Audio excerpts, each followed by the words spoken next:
Proclamação: a troca divina. Jesus foi castigado para que nós possamos ser perdoados. Jesus foi ferido para que nós possamos ser curados. Jesus foi feito pecado com a nossa iniquidade para que nós possamos ser feitos justos e retos com a sua justiça e retidão. Jesus morreu a nossa morte para que possamos receber a sua vida. Jesus foi feito maldição para que nós possamos entrar em bênçãos. Jesus suportou a nossa pobreza para que nós possamos partilhar a sua abundância. Jesus carregou a nossa vergonha para que nós possamos partilhar a sua glória. Jesus sofreu a nossa rejeição para que nós possamos ter a sua aceitação com o Pai. Jesus foi separado pela morte para que nós possamos ser unidos a Deus eternamente.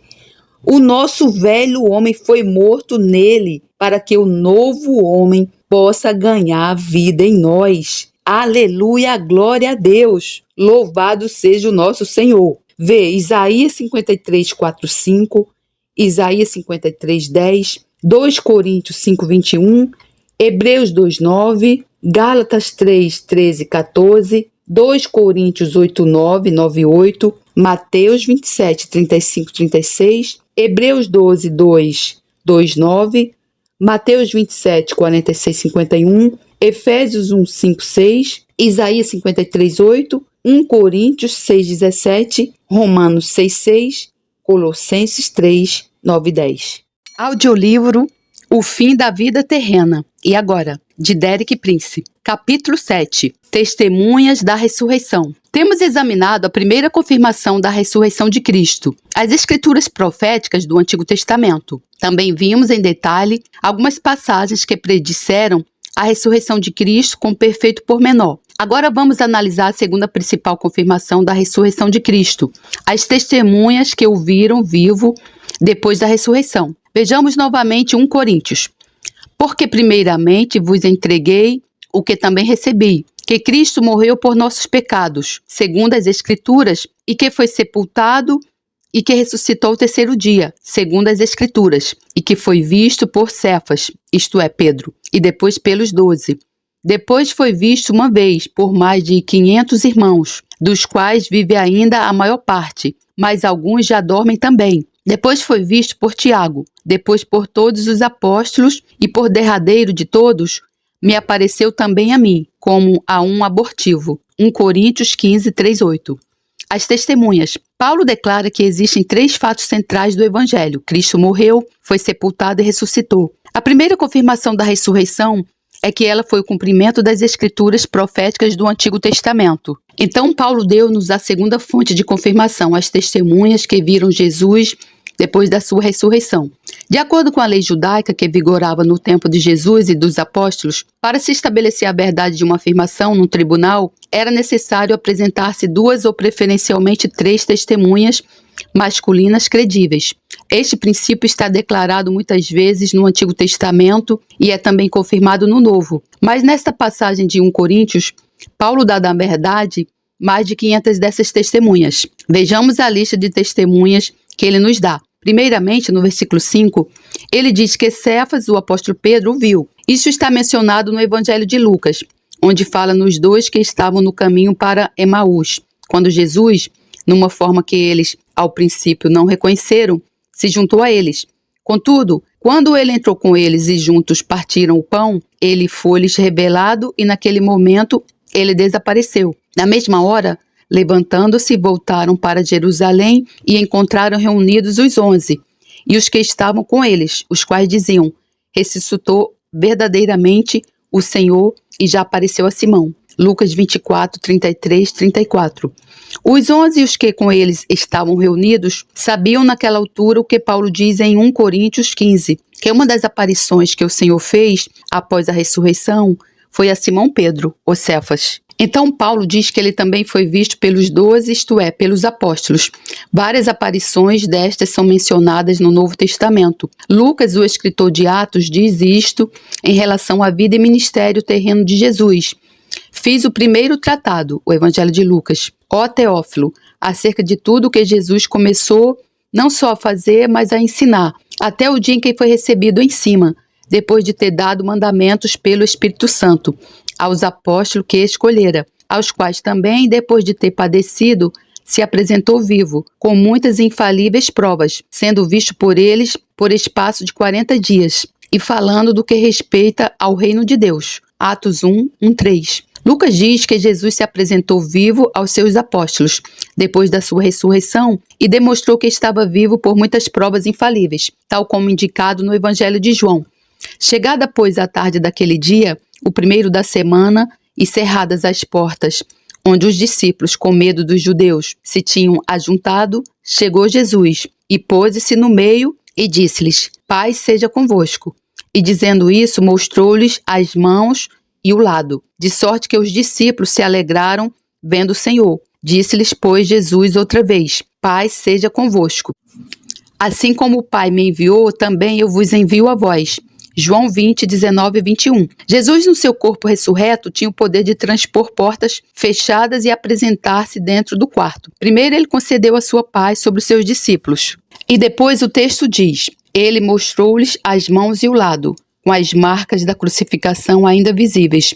Ele fê-lo para provar que o corpo que ele possuía era o mesmo que tinha sido crucificado e ressuscitado. Na lista de testemunhas fornecida em 1 Coríntios 15, Paulo declara que havia um grupo de mais de 500 crentes numa só vez. Isto não é revelado em mais nenhuma passagem do Novo Testamento. Tudo o que conhecemos a esse respeito é o que está em 1 Coríntios 15:6.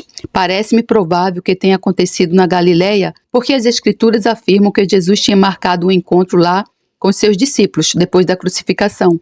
Então, no versículo 7 deste capítulo, Paulo diz que Jesus apareceu a Tiago, o irmão do Senhor. Isto também não é descrito em mais algum sítio do Novo Testamento, mas notamos o subsequente testemunho do próprio Tiago, em Tiago 1, onde ele se apresenta como Tiago, servo de Deus e do Senhor Jesus Cristo.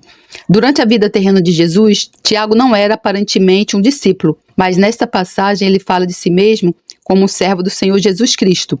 Portanto, torna-se claro que a aparição pós-ressurreição de Jesus teve um impacto profundo e permanente em Tiago. Depois, no versículo 8 de 1 Coríntios 15, Paulo inclui-se nas últimas testemunhas da ressurreição. É uma referência à sua experiência no caminho para Damasco. Este episódio está descrito em Atos 26, 8-15, onde Paulo está a falar com o rei Agripa, perante o qual se encontrava em julgamento. Pois que, julga-se coisa incrível entre vós, que Deus ressuscite os mortos? Bem tinha eu imaginado que contra o nome de Jesus, o Nazareno, devia eu praticar muitos atos, o que também fiz em Jerusalém. E havendo recebido o poder dos principais, dos sacerdotes, encerrei muitos dos santos nas prisões, e quando os matavam, eu dava o meu voto contra eles, e castigando-os muitas vezes por todas as sinagogas, os obriguei a blasfemar, e enfurecido demasiadamente contra eles, até nas cidades estranhas os persegui, sobre o que indo então a Damasco, com poder e comissão dos principais dos sacerdotes, ao meio-dia, ó rei, vi no caminho uma luz do céu, que excedia o esplendor do sol, cuja claridade me envolveu a mim e aos que iam comigo. E caindo nós todos por terra, ouvi uma voz que me falava e em língua hebraica dizia: Saulo, Saulo, por que me persegues? Dura coisa te é recalcitrar contra os aguilhões. E disse eu: Quem és, Senhor? E ele respondeu: Eu sou Jesus, a quem tu persegues. Essa revelação final do Cristo ressurreto foi dada ao seu perseguidor e inimigo, Saulo de Tarso, que se tornou no apóstolo Paulo. Isto conclui a lista de Paulo com as várias testemunhas que viram Jesus vivo depois da sua ressurreição dos mortos. Existiram, na verdade, mais de 500 dessas testemunhas, características comuns das testemunhas. Quero realçar algumas características significativas que são comuns a essas testemunhas. Primeiro, elas foram homens que nunca falharam o registro das suas próprias fraquezas e fracassos. Uma das coisas mais surpreendentes em relação à Bíblia, tanto o Antigo Testamento como o Novo, é que os escritores honestamente registraram as suas fraquezas e falhas. Eles não eram pomposos ou gabarolas. Eles não estavam a tentar apresentar uma imagem especial de si mesmos como um tipo de raça superior de seres infalíveis. Segundo, todas essas testemunhas mudaram da descrença para a crença. A certa altura, elas não acreditavam na ressurreição. Depois passaram a acreditar. No caso de Paulo, não foi apenas uma mera mudança de descrença, mas da oposição ativa. Terceiro, a mudança foi permanente e revolucionou completamente as suas vidas.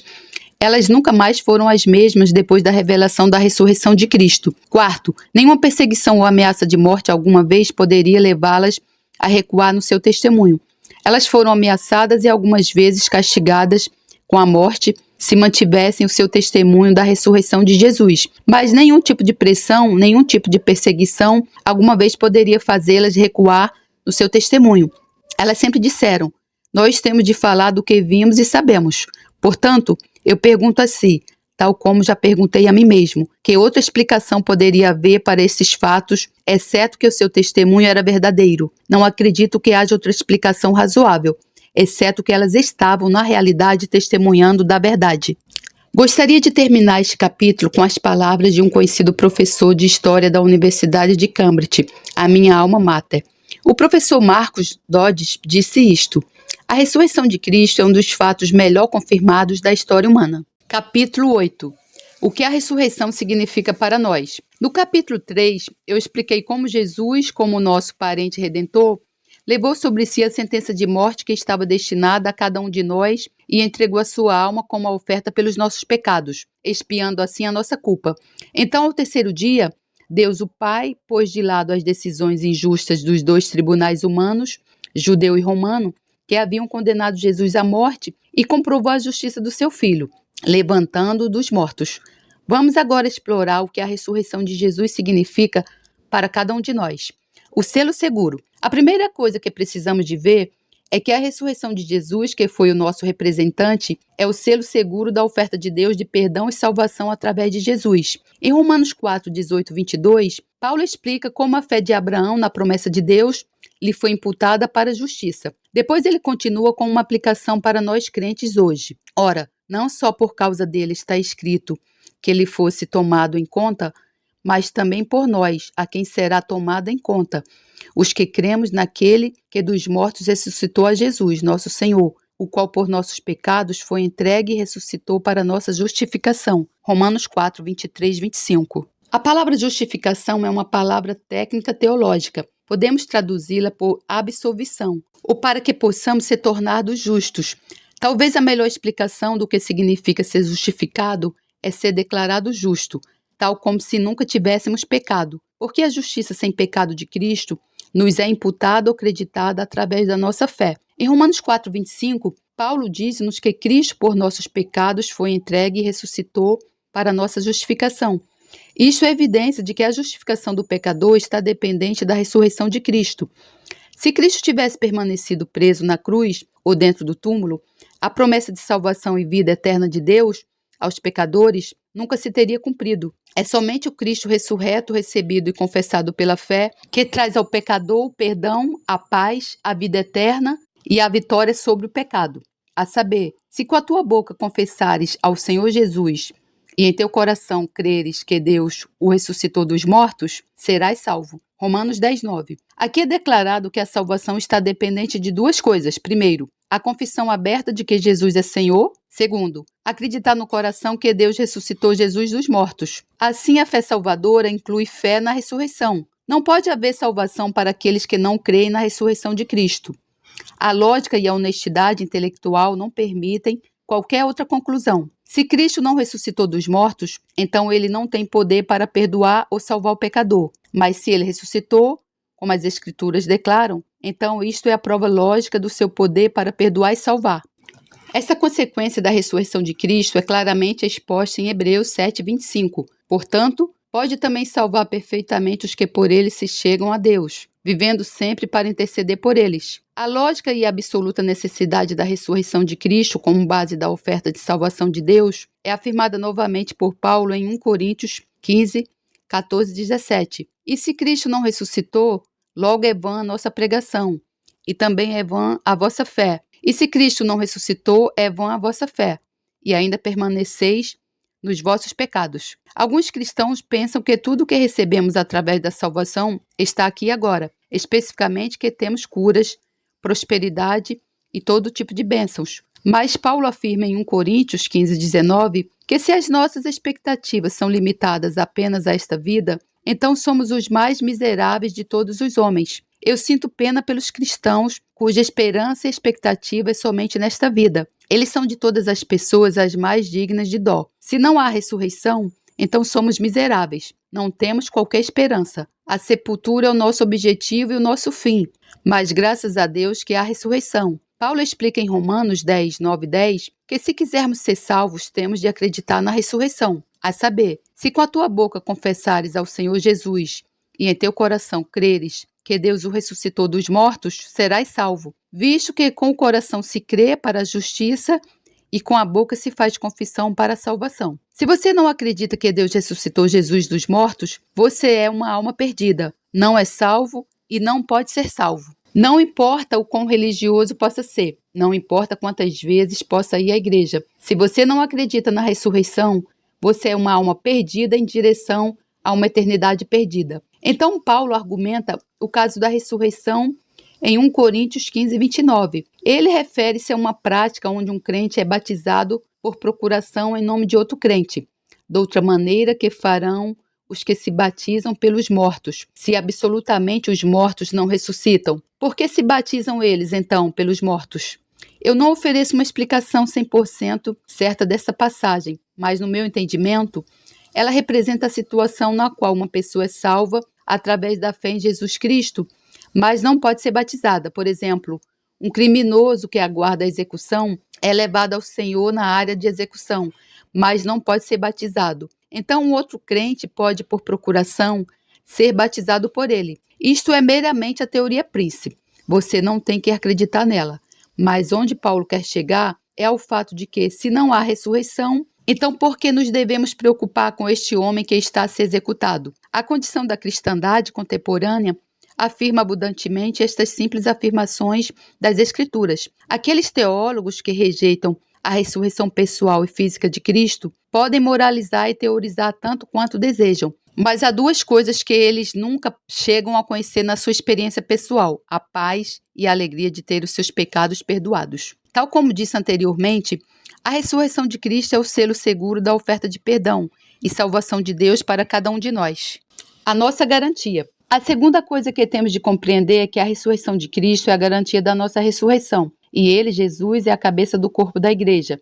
É o princípio e o primogênito dentre os mortos, para quem tudo tem a preeminência. Colossenses 1,18. Jesus foi o princípio da primeira criação de Deus e, através da sua ressurreição, ele também é o princípio da nova criação de Deus, que nos é tornada disponível através da fé. Aqui nessa passagem de Colossenses, é dito que Jesus é o princípio e o primogênito dentre os mortos. Por outras palavras, a ressurreição é aqui comparada a um renascimento dos mortos. Isto concorda com o que encontramos em Salmos 2, que é uma previsão profética da ressurreição do Senhor Jesus. No versículo abaixo, o Cristo ressurreto está a falar do decreto que Deus, o Pai, fez a seu respeito.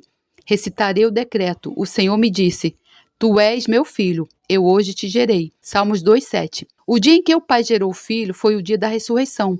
Jesus foi o primogênito dentre os mortos. A sua ressurreição foi o nascimento dos mortos para uma vida nova e eterna. A imagem que Paulo nos dá em Colossenses 1,18 é que Jesus é a cabeça do corpo, que é a igreja, e ele é o primogênito dentre os mortos. Se nós imaginarmos a ressurreição como um nascimento, então podemos-lhe aplicar a mesma ordem que se aplica ao nascimento natural de uma criança do ventre da sua mãe. Como todos nós sabemos, num nascimento natural, a cabeça sai primeiro, o resto do corpo segue. Isto aplica-se à ressurreição de Jesus e à nossa ressurreição. Jesus, a cabeça, tem de sair primeiro na ressurreição, e isto garante-nos que nós, que somos o corpo, seguiremos a cabeça. Essa é uma bonita imagem. A ressurreição de Jesus é a nossa garantia que nós, que somos unidos a Ele pela fé, também seremos ressuscitados como Ele foi. Ele, a cabeça, já saiu.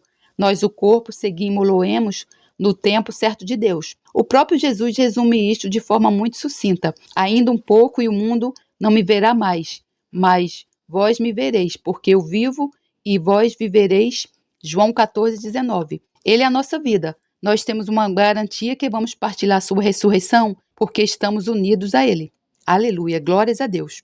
O nosso objetivo. O terceiro fato da ressurreição é que ela é o objetivo da nossa vida cristã.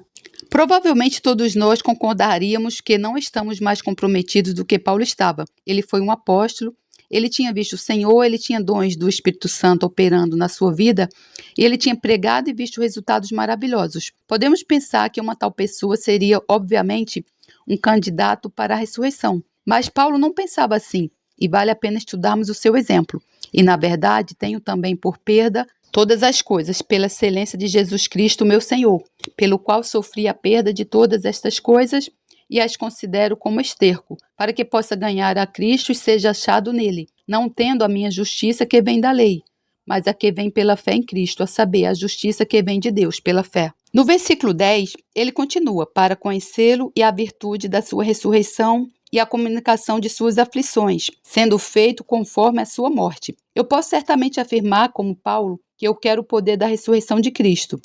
Mas o que dizer da segunda frase, a comunhão dos seus sofrimentos? Pela graça de Deus, eu cheguei a um ponto onde realmente desejo a comunhão dos seus sofrimentos. Eu prefiro sofrer com Jesus do que ser dispensado dos sofrimentos e afastado de Jesus. Na Segunda Guerra Mundial, eu servi como enfermeiro militar no British Royal Medical Corps e às vezes tinha de lidar com soldados que tinham passado por condições de batalha. Eu vi que quando os homens passam por momentos difíceis juntos, eles ficam ligados uns aos outros de uma forma que nada os pode separar. Apesar de poderem ser muito diferentes uns dos outros de muitas maneiras, seja social, intelectual ou econômica. Acho que é isso que Paulo queria dizer com desejo conhecê-lo e a comunhão dos seus sofrimentos. Ele queria ficar ligado a Jesus de uma forma que nada os pudesse separar. Uma conclusão fica bem clara. Ninguém tem o direito de tomar como garantido que tomará parte da primeira ressurreição. É um objetivo para o qual devemos apontar continuamente. Nisto, Paulo é o nosso exemplo. Não que já tenha alcançado, ou que seja perfeito, mas prossigo para alcançar aquilo para o que fui também preso por Cristo Jesus. Irmãos, quanto a mim, não julgo que eu haja alcançado, mas uma coisa faço, e é que, esquecendo-me das coisas que atrás ficam, e avançando para as que estão diante de mim, prossigo para o alvo, pelo prêmio da soberana vocação de Deus em Cristo Jesus. Versículo 12 e 14. Essa era a atitude de Paulo em relação a alcançar a ressurreição dos mortos. Ele era um apóstolo maduro com um registro de tremendos sucessos. Ainda assim, ele não considerou ter alcançado a ressurreição dos mortos, mas o seu propósito era consegui-lo e ele disse: nada se vai intrometer entre mim e o cumprimento do propósito que Cristo tem para mim. Eu vou continuar a lutar em direção a esse alvo, vou prosseguir em direção ao céu e nada me vai segurar. As coisas temporais, atitudes e personalidades humanas, situações no mundo, não me vão fazer desviar da minha ambição suprema, que é alcançar a ressurreição dos mortos. Como pode a nossa atitude ser diferente? Como podemos assumir algo que Paulo não podia assumir? Todos nós devíamos cultivar essa mesma atitude de Paulo, prosseguir em direção ao alvo, fazer nosso propósito alcançá-lo e não deixar que nada se coloque entre nós e o cumprimento do nosso propósito. Creio que este é o desafio da ressurreição para cada um de nós. E ao nosso Senhor Jesus Cristo, profunda honra e esplendorosa glória ao Rei de todos os tempos, Deus único, imortal, invisível, sempre e sempre. Amém. Glórias a Deus, louvado seja o meu Senhor, que a graça do Senhor Jesus Cristo, o amor de Deus e a comunhão do Santo Espírito estejam com todos vocês. Amém.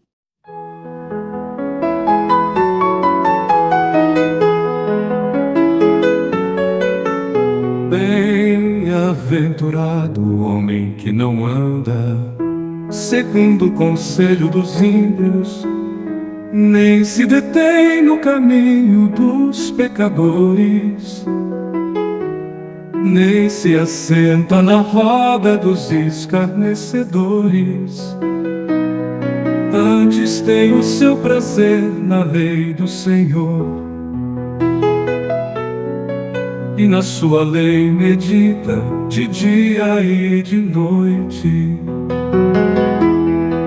Pois será como a árvore plantada junto a ribeiros de águas, a qual dá o seu fruto no seu tempo, as suas folhas não cairão e tudo quanto fizer prosperará.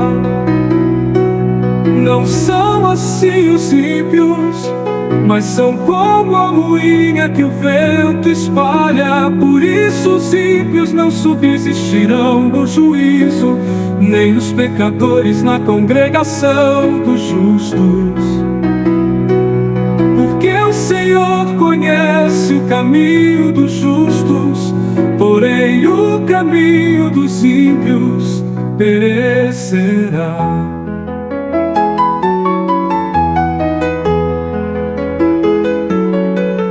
Pois será como a árvore plantada junto a ribeiros de águas, a qual dá o seu fruto no seu tempo, as suas folhas não cairão e tudo quanto fizer prosperará.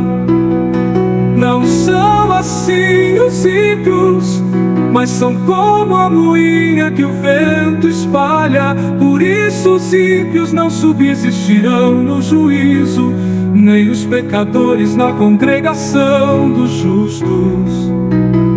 Porque o Senhor conhece o caminho dos justos, porém o caminho dos ímpios perecerá. Perecerá.